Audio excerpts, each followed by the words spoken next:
Hello बच्चों।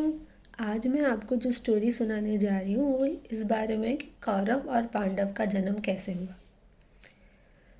भीष्म जो थे वो हस्तिनापुर की पूरी देखभाल करने का उन्होंने ऐसे भीष्म प्रतिज्ञा ली हुई थी, इसलिए उनका नाम भीष्म पितामह पड़ा।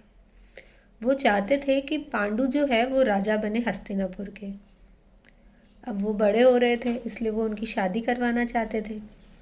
तो उन्होंने कुंती भोज राजा जो हैं उनसे कहा कि हम आपके बेटे से शादी करवाना चाहते हैं।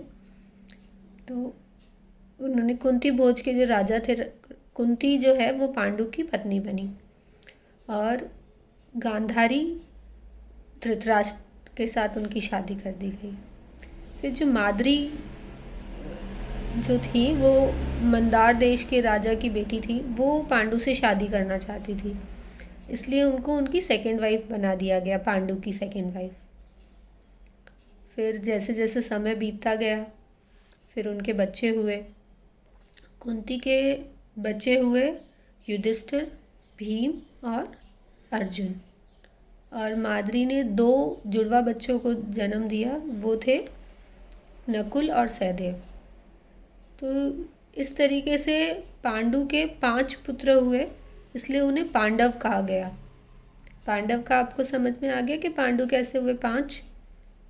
और जो कुंती थी वो चाहती थी कि उनके 100 पुत्र हो। तो उन्होंने वेद व्यास जी से कहा कि मैं ऐसा चाहती हूँ कि मेरे 100 पुत्र हो।